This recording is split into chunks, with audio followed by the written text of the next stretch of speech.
maraan gabanahaa beri galabaan adowgaygeedu fadhihi jiray sheeko kooban kaga guray wuxuu yidhi guyaal hore boqor geysalaa jiray oo goostay weligii inaan inta lagu garan fule waagadiise wuxuu goorba hubiyo gedfo oo cumaamado gadxiir baa sirtii helay godob buusa taransaday garashadu u sabab tahay nin gafaana laga dhigay hadduu gaabsan waayana inuu gowrac jiro maqal hadbagiirka loo kici goldolooladuu helay inay gudubta loo diiday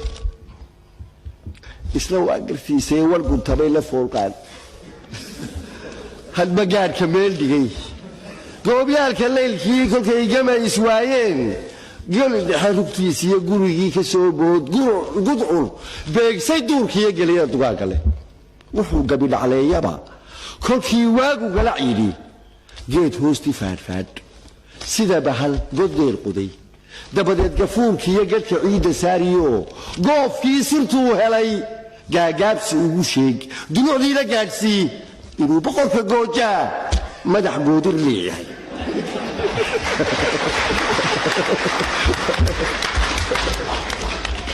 markaa basaas yar baa soo maray oo qoladii warka qaadi jirtay markaasaa waxaa dhi haddaygama geysina waxaad iga guraysaa sheeke bari lahay kale yuu qaadi baa isleeqa xadiis